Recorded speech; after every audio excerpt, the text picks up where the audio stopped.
संगम की बेला है सुहानी, संगम की बेला है सुहानी, ये समय है बड़ा वरदानी।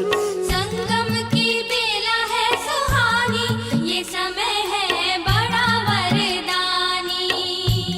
ये समय है बड़ा वरदानी, ये समय है बड़ा वरदानी, ये समय है बड़ा वरदानी, ये समय है बड़ा वरदानी। संगम की बेला है सुहानी, ये समय है बड़ा वरदानी। संगम की बेला है सुहानी, ये समय है बड़ा वरदानी।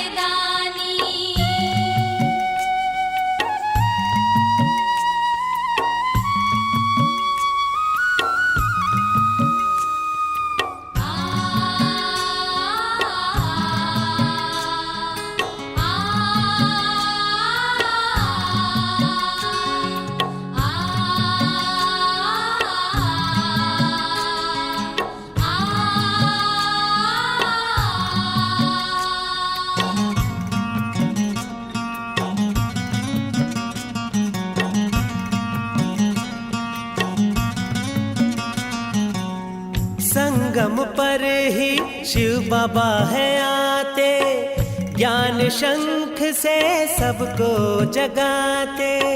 संगम पर ही शिव बाबा है आते, ज्ञान शंख से सबको जगाते। सुनाते हैं मीठी वाणी, सुनाते हैं मीठी वाणी, ये समय है बड़ा वरदानी। संगम की बेला है सुहानी, ये समय है बड़ा वरदानी।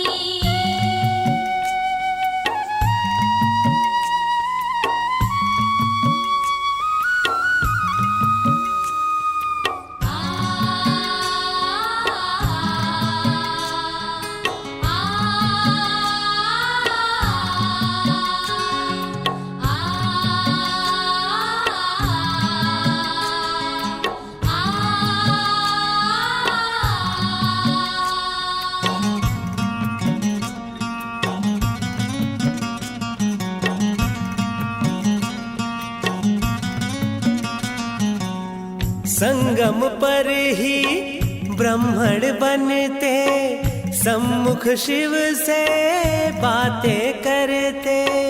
संगम पर ही ब्राह्मण बनते, सम्मुख शिव से बातें करते।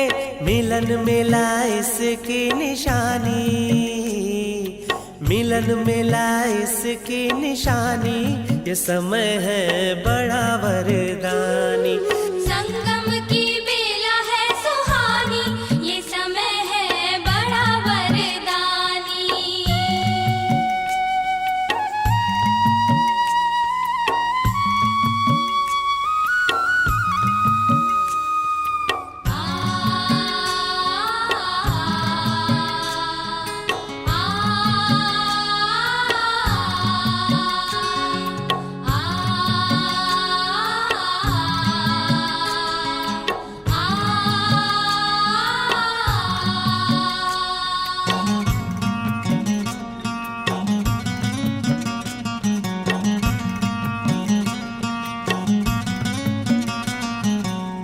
हीरे जैसा जीवन है मिलता, दिव्य गुणों से जीवन खिलता।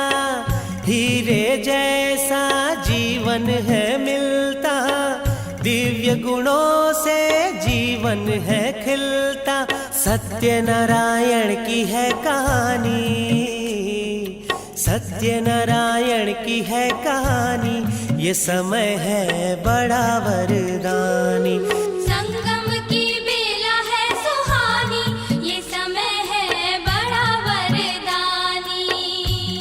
ये समय है बड़ा वरदानी, ये समय है बड़ा वरदानी, ये समय है बड़ा वरदानी।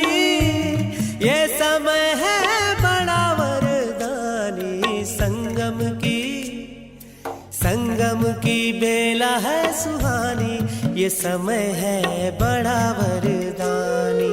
संगम की बेला है सुहानी, ये समय है बड़ा वरदानी। संगम की बेला है सुहानी, ये समय है बड़ा वरदानी।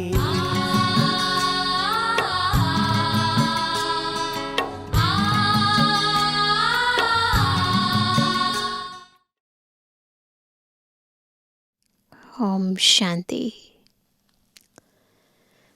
जब प्यार से बाबा को याद करते हैं और कहते हैं कि बाबा मैं आपकी, तो जैसे ही आत्मा ये स्वीकार करती है कि मेरे अस्तित्व का आधार मेरा पिता परमात्मा है, दिल से स्वीकार करती है, तो ऐसे ही आत्मा देहभान से उपराम हो जाती है और एक नया अस्तित्व, एक नई पहचान मिल जाने के कारण देह और दुनिया जिसको भुलाना पहले कठिन लगता था, वो सहज हो जाता है। और जब दूसरे पल बाबा कहते हैं कि बच्चे मैं आपका, तो ये ज्ञान मिलते ही, ये अनुभव होते ही कि बाबा खुद कहता है कि मैं तुम्हारा, तो हम बाबा के ज्ञान के, गुणों के, शक्तियों के, सब अविनाशी खजानों के अधिकारी बन जाते हैं। तो अंतर तक आत्मा भरपूर हो जाती है, एक नया अस्तित्व, और उस अस्तित्व के अंदर संपूर्ण भरपूरता। और फिर जब ड्रामा का यथार्थ ज्ञान मिलता है, तो आंतरिक स्थिति सब कुछ होते हुए भी अंदर तक वैरागी की हो जाती है। फिर आत्मा हर पल एवर रेडी रहती है, कभी भी इस देह को छोड़ना, ना देह के संबंधों से डिटैच होना उसके लिए कठिन नहीं होता। तो वो अंतर का वैराग्य सहज नेचुरल नेचर बन जाता है। तो इस तरह से ईश्वरीय याद आत्मा को कैसे इस संपूर्ण सृष्टि चक्र के पूरे कर्मों के जाल से मुक्त कर मुक्ति धाम में ले जाने का आधार बनती है, वो हम आज की बाबा की मुरली में भी समझेंगे। अभी सुनते हैं प्यारे बाबा के मधुर महावाक्य। आज 11 तारीख 11 दिसंबर 2025। प्यारे बाबा के महावाक्य हैं, मीठे बच्चे, संगम युग पर तुम ब्राह्मण संप्रदाय बने हो। याद रखेंगे हम कौन बने हैं? ब्राह्मण संप्रदाय। तुम्हें अब मृत्यु लोक के मनुष्य से अमरलोक का देवता बनना है। तो संगम पर बैठ जाएं बुद्धि से। यहाँ पर है मृत्यु लोक के मनुष्य और फिर दूसरी तरफ है अमरलोक के देवता, और अभी हम संगम युग के ब्राह्मण। तो ये बीच का समय है। तो इस चीज़ को यथार्थ अनुभव करके देखो। प्रश्न है, तुम बच्चे किस नॉलेज को समझने के कारण बेहद का संन्यास करते हो?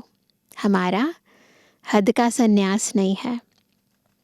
उत्तर है, तुम्हें ड्रामा की यथार्थ नॉलेज है। तुम जानते हो ड्रामानुसार अब इस सारे मृत्यु लोक को भस्मीभूत होना है। अब यह दुनिया वर्थ नॉट अ पैनी बन गई है। हमें वर्थ पाउंड बनना है। इसमें जो कुछ होता है वह फिर हूबहू कल्प के बाद रिपीट होगा। इसलिए तुमने इस सारी दुनिया से बेहद का संन्यास किया है। यह है बेहद का संन्यास, ज्ञान के आधार पर संन्यास। गीत है,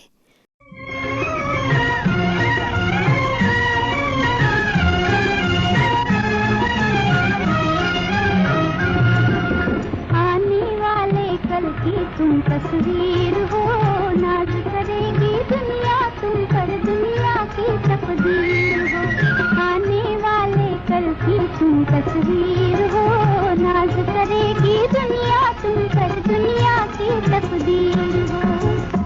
ओम शांति। बच्चों ने गीत की लाइन सुनी। आने वाला है अमरलोक, यह है मृत्युलोक। अमरलोक और मृत्युलोक का यह है पुरुषोत्तम संगम युग। अब बाप पढ़ाते हैं संगम पर। बिल्कुल अपने आप को देखो, यहाँ हम हैं, यहाँ हम थे, ये हमें बनना है। और जहाँ हम बैठे हैं वहीं पर परम शिक्षक शिव बाबा आकर हमें पढ़ा रहे हैं, आत्माओं को पढ़ाते हैं। इसलिए बच्चों को कहते हैं आत्म अभिमानी हो बैठो। यह निश्चय करना है, हमको बेहद का बाप पढ़ाते हैं, ये निश्चय करना है। हमारी एम ऑब्जेक्ट यह है, लक्ष्मी नारायण या मृत्यु लोक के मनुष्य से अमर लोक का देवता बनना। ऐसी पढ़ाई तो कभी कानों से नहीं सुनी, न किसको कहते हुए देखा जो कहे बच्चों तुम आत्म अभिमानी हो बैठो। कोई कहा किसी ने कभी भी? न किसी भी युग में किसी ने नहीं कहा कि आत्मा समझ के बैठो। यह निश्चय करो कि बेहद का बाप हमको पढ़ाते हैं। कौन सा बाप? बेहद का बाप, निराकार शिव। अभी तुम समझते हो हम पुरुषोत्तम संगम युग पर है। अभी तुम ब्राह्मण संप्रदाय बने हो, फिर तुमको देवता बनना है। पहले शूद्र संप्रदाय के थे, बाप आकर पत्थर बुद्धि से पारस बुद्धि बनाते हैं। पहले सतु प्रधान, जब पहले आए थे तो पहले सतु प्रधान पारस बुद्धि थे, अब फिर बनते हैं। ऐसे नहीं कहना चाहिए कि सतयुग के मालिक थे, है ना। सतयुग में विश्व के मालिक थे। वो तो युग है ना, युग के मालिक कैसे होंगे? सतयुग में विश्व के मालिक थे। फिर क्या हुआ? फिर 84 जन्म ले, सीढ़ी उतरते उतरते क्या हो गया? सतु प्रधान से सतो रजो तमो में आए हैं। पहले क्या थे? पहले सतु प्रधान थे तो बुद्धि कैसी थी? पारस बुद्धि थी, है ना। तो पहले सतु प्रधान थे तो पारस बुद्धि थे। फिर आत्मा में खाद पड़ती है, एलॉय पड़ती रहती है। मनुष्य समझते नहीं। बाप कहते हैं तुम कुछ नहीं जानते थे, ब्लाइंड फेथ था।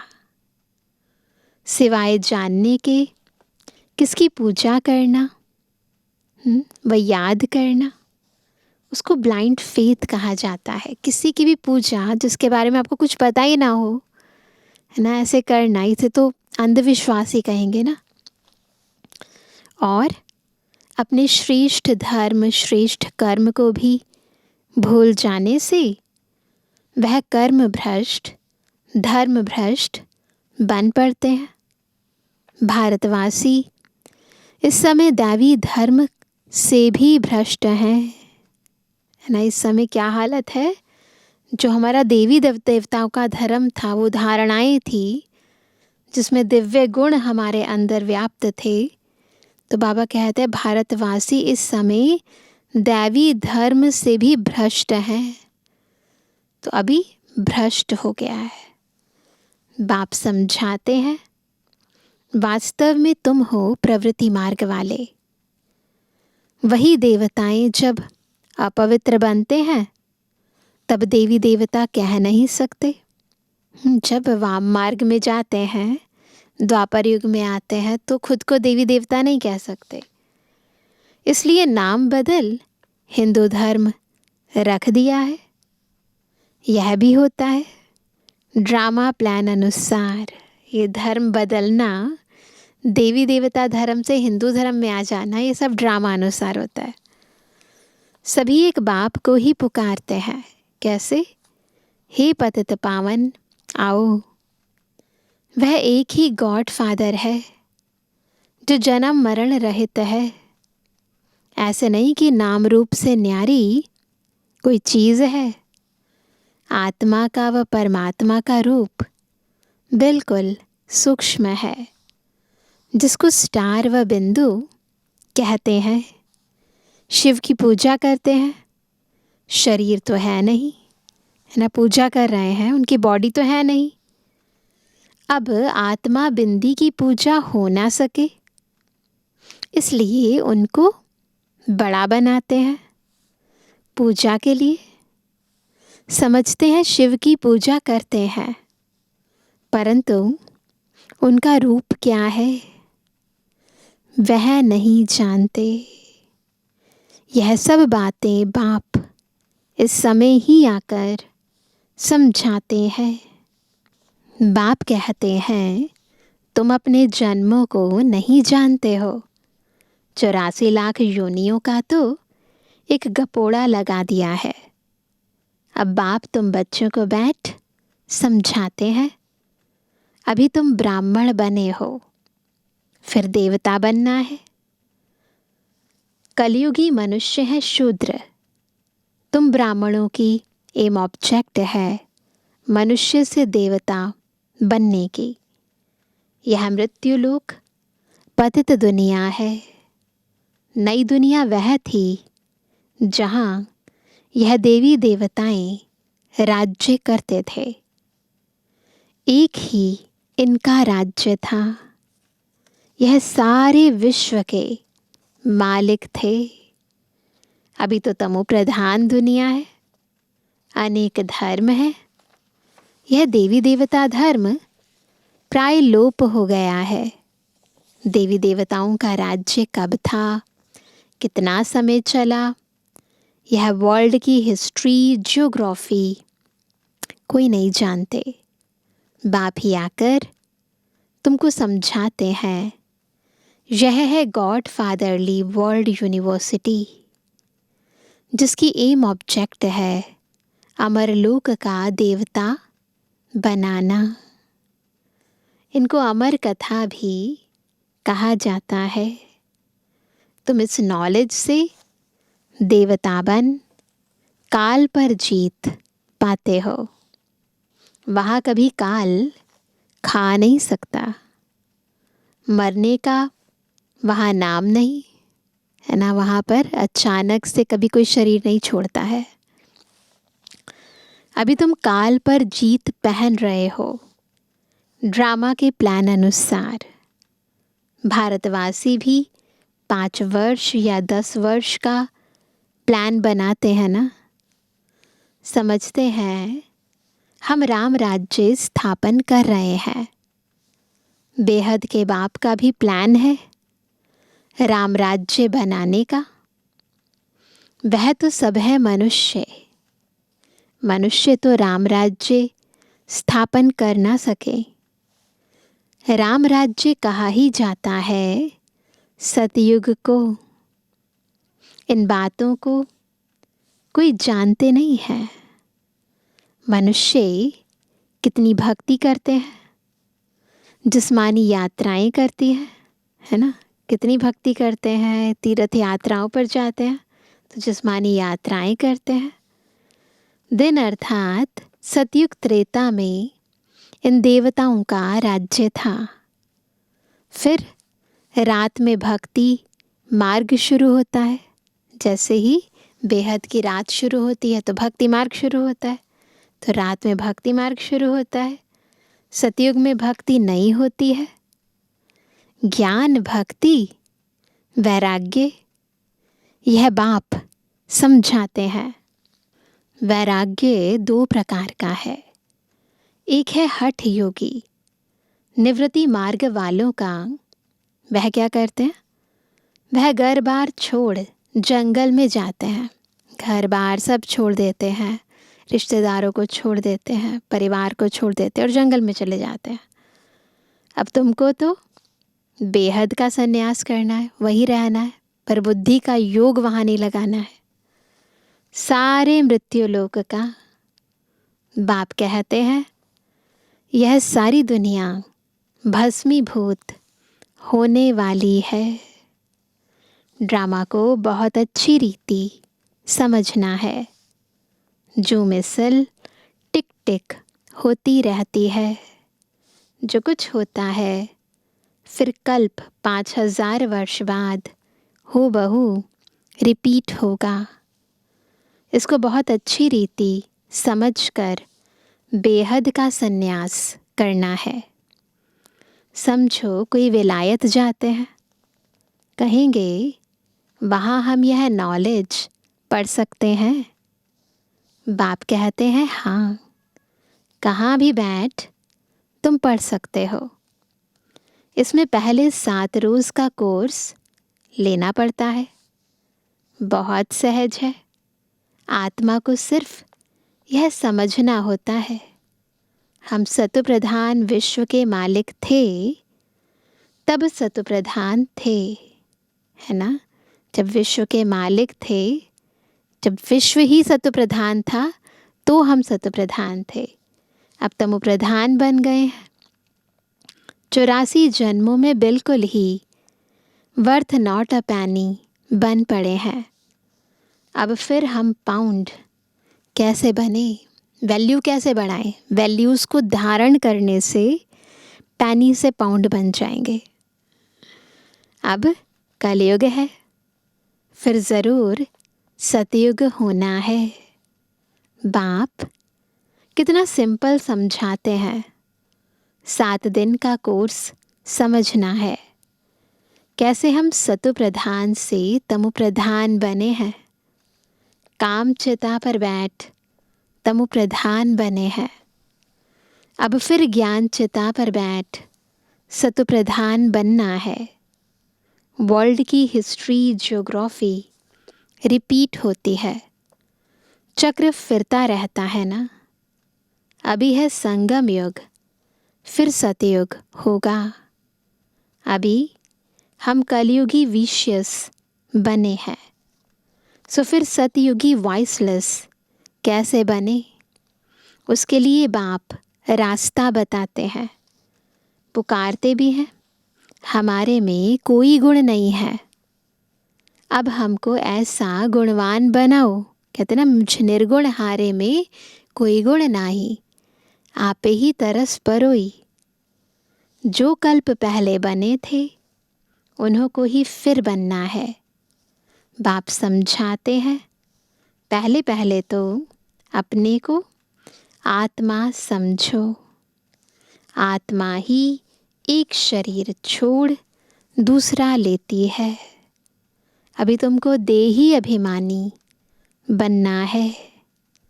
अभी ही तुम्हें देही अभिमानी बनने की शिक्षा मिलती है। देही, मैं आत्मा देह की मालिक हूँ। और कौन सी आत्मा हूँ? सोमान याद करेंगे, यही आत्मा के अभिमान है। क्या? मैं शांत स्वरूप, मैं गुण स्वरूप, मैं मास्टर ज्ञान सूर्य, मैं मास्टर सर्वशक्तिमान आत्मा हूँ और इन संपूर्ण कर्मेंद्रियों की मालिक हूँ। तो इस स्थिति में रहकर हर कर्म करना है। तब कहेंगे देही अभिमानी। ऐसे नहीं तुम सदैव देही अभिमानी रहेंगे, नहीं। सतयुग में तो नाम शरीर के रहते हैं ना, नाम तो शरीर के ही होते हैं ना। लक्ष्मी नारायण के नाम पर ही सारी कारोबार चलती है। अभी यह है संगम युग, जबकि बाप समझाते हैं तुम नंगे यानी अशरीरी आए थे, फिर अशरीरी बन वापस जाना है। अपने को आत्मा समझ बाप को याद करो। यह है रूहानी यात्रा। तो पहले बाहर से मन बुद्धि को हटाओ, अपने को आत्मा समझो, बुद्धि में बस अपना निज स्वरूप हो, और फिर बाबा को याद करो ऊपर।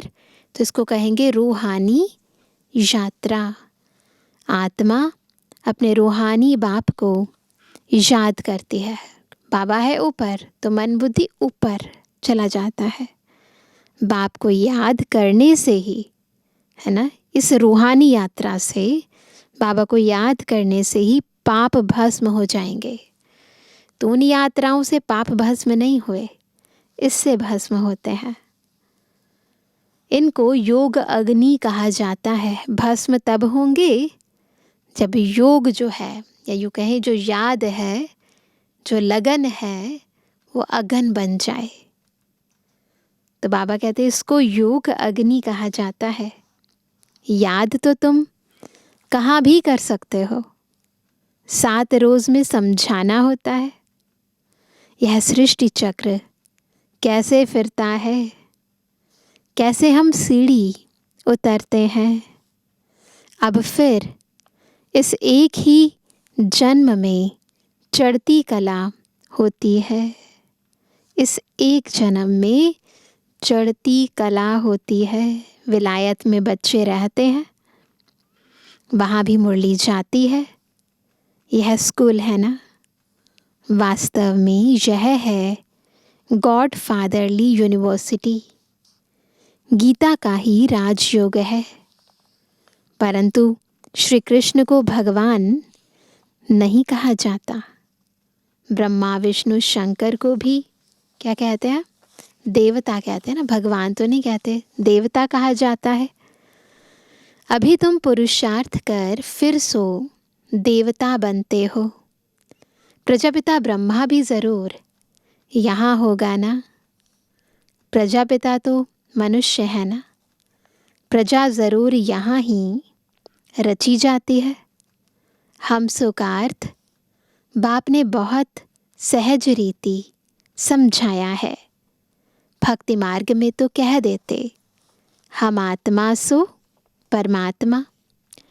इसलिए परमात्मा को सर्वव्यापी कह देते, है ना। जब कह दिया मुझ में ही परमात्मा है तो सर्वव्यापी कहते, कण कण में भी है, हर चीज़ में है, हर जीव जंतु में है, तो सर्वव्यापी कह देते हैं। मुझ में भी है, सब में है। बाप कहते हैं सब में व्यापक है आत्मा। हर एक मनुष्य में आत्मा व्यापक है, न कि शिव बाबा व्यापक है। मैं कैसे व्यापक होऊंगा? तुम मुझे बुलाते ही हो, हे पतित पावन आओ, हमको पावन बनाओ। निराकार आत्माएं सब आकर अपना अपना रथ लेती हैं। हर एक अकाल मूर्त आत्मा का तख्त है। यह तख्त कहो अथवा रथ कहो, है ना। ये है ना, इस रथ को चलाने वाली मैं रथी इस तख्त पर विराजमान हूँ। बाप को तो रथ है नहीं, वह निराकार ही गाया जाता है। न सूक्ष्म शरीर है न स्थूल शरीर है। निराकार खुद रथ में जब बैठे, ब्रह्मा रथ में जब बैठे तब बोल सके, तब भगवानुवाच होता है। रथ बिगिर पतितों को पावन कैसे बनाएंगे? बाप कहते हैं मैं निराकार आकर इनका लोन लेता हूँ। टेम्परेरी लोन लिया है। इनको भाग्यशाली रथ कहा जाता है। बाप ही सृष्टि के आदि मध्य अंत का राज बताए। तुम बच्चों को त्रिकालदर्शी बनाते हैं। और कोई मनुष्य यह नॉलेज जान नहीं सकते। इस समय सब नास्तिक है, न रचता को जानते हैं, न रचना के आदि मध्य अंत को जानते हैं, तो नास्तिक हैं। बाप आकर आस्तिक बनाते हैं। रचयिता रचना का राज बाप ने तुमको बताया है। अब तुम्हारे सिवाय और कोई समझा न सके। तुम ही इस ज्ञान से फिर यह इतना ऊंच पद पाते हो, इस ज्ञान से इतना ऊंच पद पाते हैं। यह ज्ञान सिर्फ अभी ही तुम ब्राह्मणों को मिलता है, तो कितना महत्व है इस ज्ञान का। तो बाबा कहते हैं बाप संगम पर ही आकर यह ज्ञान देते हैं। सद्गति देने वाला एक बाप ही है। मनुष्य मनुष्य को सद्गति दे ना सके। वह सब गुरु हैं भक्ति मार्ग के, सतगुरु एक ही है। उनको कहा जाता है वहाँ सतगुरु वहाँ, है ना। जब गुरुद्वारे में जाते हैं तो वहाँ पर निरंतर कहते रहते हैं, है ना, वाहे गुरु वाहे गुरु। तो बाबा कहते वास्तव में हम किसकी महिमा कर रहे हैं? उस सतगुरु की महिमा कर रहे हैं। तो उनके लिए कहते हैं वहाँ सतगुरु वहाँ। इनको पाठशाला भी कहा जाता है। एम ऑब्जेक्ट नर से नारायण बनने की है। वह सब हैं भक्ति मार्ग की कथाएं। गीता से भी कोई प्राप्ति नहीं होती। बाप कहते हैं मैं तुम बच्चों को सम्मुख आकर पढ़ाता हूँ, जिससे तुम यह पद पाते हो। इसमें मुख्य है पवित्र बनने की बात। बाप की याद में रहना है। इसी में ही माया विघ्न डालती है। तुम बाप को याद करते हो अपना वर्षा पाने के लिए। यह नॉलेज सब बच्चों के पास जाती है। कभी भी मुरली मिस ना हो। मुरली मिस हुई गोया एब्सेंट पड़ जाती है, तो मुरली मिस ना हो। मुरली से कहाँ भी बैठे रिफ्रेश होते रहेंगे। श्रीमत पर चलना पड़े, केवल पढ़ना नहीं है, श्रीमत पर चलना भी है। बाहर में जाते हैं तो बाप समझाते हैं पवित्र ज़रूर बनना है। सबसे इम्पोर्टेंट बात पवित्र बनना है। वैष्णव होकर रहना है। वैष्णव भी दो प्रकार के होते हैं। वैष्णव वल्लभाचारी भी होते हैं, परंतु विकार में जाते हैं, है ना। वैष्णव कौन होते हैं? वल्लभाचारी तो होते ही हैं, श्री कृष्ण के पुजारी होते हैं, पवित्र रहते हैं, अच्छा अन्न खाते हैं, परहेज रखते हैं, परंतु विकार में जाते हैं। अन्न की परहेज तो रखी, परंतु फिर विकार की परहेज नहीं रखी ना, पवित्र तो है नहीं।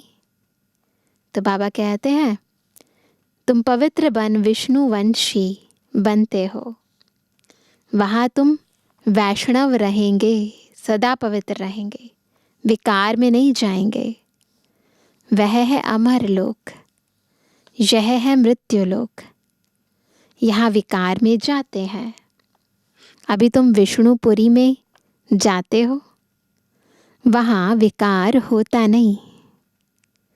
वह है वॉइसलेस वर्ल्ड। योग बल से तुम विश्व की बादशाही लेते हो। वह दोनों आपस में लड़ते हैं, माखन बीच में तुमको मिलता है। तुम अपनी राजधानी स्थापन कर रहे हो। सभी को यही पैगाम देना है। छोटे बच्चों का भी हक है। शिव बाबा के बच्चे हैं ना, तो सबका हक है। सबको कहना है अपने को आत्मा समझो। माँ बाप में ज्ञान होगा तो बच्चों को भी सिखाएंगे, है ना। वो तो होता ही है। बच्चे वैसे भी माँ बाप को ही सबसे पहले कॉपी करते हैं। तो क्या सिखाएंगे? शिव बाबा को याद करो। सिवाय शिव बाबा के दूसरा न कोई। एक की याद से ही तमो प्रधान से सतु प्रधान बन जाएंगे। इसमें पढ़ाई बहुत अच्छी चाहिए। विलायत में रहते भी तुम पढ़ सकते हो। इसमें किताब आदि कुछ भी नहीं चाहिए। कहाँ भी बैठे तुम पढ़ सकते हो, बुद्धि से याद कर सकते हो। सब चीज़ें सूक्ष्म रीति हैं। यह पढ़ाई इतनी सहज है। योग अथवा याद से बल मिलता है। तुम अभी विश्व का मालिक बन रहे हो। बाप राजयोग सिखाकर पावन बनाते हैं। वह है हठ योग, यह है राजयोग। इसमें परहेज बहुत अच्छी रीति चाहिए। इन लक्ष्मी नारायण जैसा सर्वगुण संपन्न बनना है ना। खान पान की भी परहेज चाहिए। और दूसरी बात, बाप को याद करना है तो जन्म जन्मांतर के पाप कट जाएंगे। इसको कहा जाता है सहज राजयोग, राजाई प्राप्त करने के लिए। अगर राजाई ना ली तो गरीब बन जाएंगे। श्रीमत पर पूरा चलने से श्रेष्ठ बनेंगे। भ्रष्ट से श्रेष्ठ बनना है। उसके लिए बाप को याद करना है। कल्प पहले भी तुमने ही यह ज्ञान लिया था जो फिर अब लेते हो। सतयुग में और कोई राज्य नहीं था। उसको कहा जाता है सुख धाम। अभी यह है दुख धाम। और जहाँ से हम आत्माएं आई हैं वह है शांति धाम। शिव बाबा को वंडर लगता है दुनिया में मनुष्य क्या क्या करते हैं। बच्चे कम पैदा हों उसके लिए भी कितना माथा मारते रहते हैं। पॉपुलेशन इंक्रीज़ ना हो जाए तो उसके लिए अनेक तरह की पॉलिसीज़, अनेक तरह के प्रतिबंध लगाते हैं। तो फैमिली प्लानिंग के बहुत सारे अलग अलग प्रोजेक्ट्स चलाते रहते हैं ताकि ज़्यादा बच्चे ना हो। पॉपुलेशन ऑलरेडी बढ़ चुकी है तो और ज़्यादा पॉपुलेशन ना बढ़े।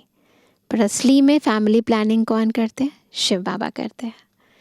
तो वह कहते बच्चे कम पैदा हों उसके लिए भी कितना माथा मारते रहते हैं। समझते नहीं, यह तो बाप का ही काम है।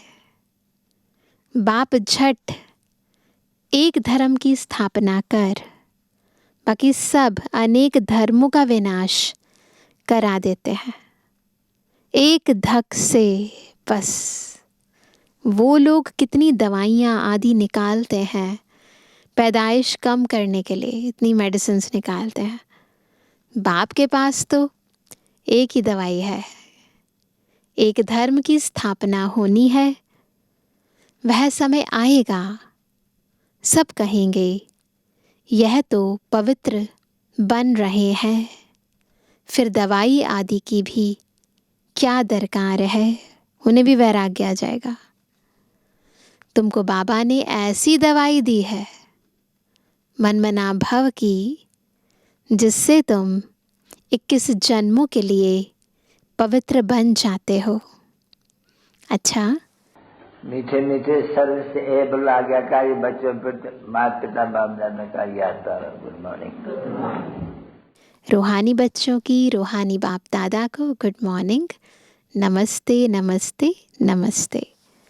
धारणा के लिए मुख्य सार। पहला, पवित्र बनकर पक्का वैष्णव बनना है। खान पान की भी पूरी परहेज करनी है। श्रेष्ठ बनने के लिए श्रीमत पर ज़रूर चलना है। दूसरा, मुरली से स्वयं को रिफ्रेश करना है। कहाँ भी रहते सतप्रधान बनने का पुरुषार्थ करना है। मुरली एक दिन भी मिस नहीं करनी है। वरदान है स्व कल्याण के प्रत्यक्ष प्रमाण द्वारा विश्व कल्याण की सेवा में सदा सफलता मूर्त भव। स्व परिवर्तन से विश्व परिवर्तन, स्व कल्याण से विश्व कल्याण, है ना। तो अपना कल्याण करेंगे तो तेरे भाने सबका भला अपने आप हो जाएगा। तो हम सफलता मूर्त बन जाएंगे। जैसे आजकल शारीरिक रोग हार्ट फेल का ज़्यादा है, वैसे आध्यात्मिक उन्नति में दिल शिकस्त का रोग ज़्यादा है। यहाँ पर लोग दिल शिकस्त हो जाते हैं, डिसहार्टेंड हो जाते हैं। ऐसी दिल शिकस्त आत्माओं में प्रैक्टिकल परिवर्तन देखने से ही हिम्मत व शक्ति आ सकती है। सुना बहुत है, अब देखना चाहते हैं। प्रमाण द्वारा परिवर्तन चाहते हैं तो विश्व कल्याण के लिए स्व कल्याण पहले सैंपल रूप में दिखाओ। विश्व कल्याण की सेवा में सफलता मूर्त बनने का साधन ही है प्रत्यक्ष प्रमाण। इससे ही बाप की प्रत्यक्षता होगी। जो बोलते हो वह आपके स्वरूप से प्रैक्टिकल दिखाई दे तब मानेंगे। तो बाबा क्या चाहते हैं? केवल हम ज्ञान सुने नहीं, सुनाए नहीं, अपितु ईश्वरीय ज्ञान का प्रैक्टिकल स्वरूप बने, उसी से प्रत्यक्षता होगी। तो ईश्वर को, भगवान को प्रत्यक्ष करने का आधार है अपने कर्मों से बाबा को प्रत्यक्ष करना। हमारा प्रत्यक्ष जीवन ही बाबा को प्रत्यक्ष करेगा। स्लोगन है दूसरे के विचारों को अपने विचारों से मिलाना, यही है रिगार्ड देना। आज का व्यक्त इशारा, अब संपन्न व कर्मातीत बनने की धुन लगाओ। कर्मातीत बनने के लिए चेक करो कहाँ तक कर्मों के बंधन से न्यारे बने हैं। लौकिक और अलौकिक, कर्म और संबंध दोनों में स्वार्थ भाव से मुक्त कहाँ तक बने हो चेक करो। स्वार्थ तो नहीं है। जब कर्मों के हिसाब किताब व किसी भी व्यर्थ स्वभाव संस्कार के वश होने से मुक्त बनेंगे, है ना, किसी चीज़ के अंडर नहीं है हम, कोई चीज़ हमें कंट्रोल नहीं कर रही है, तब कर्मातीत स्थिति को प्राप्त कर सकेंगे। कोई भी सेवा, संगठन, प्रकृति की परिस्थिति, स्वस्थिति व श्रेष्ठ स्थिति को डगमग न करे।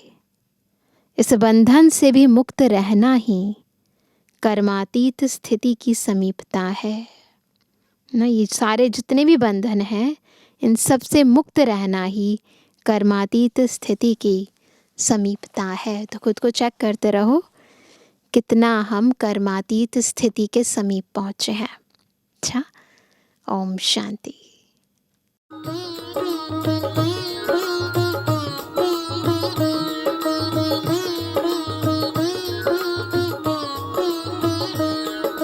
बनो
शांति रूप शक्ति भर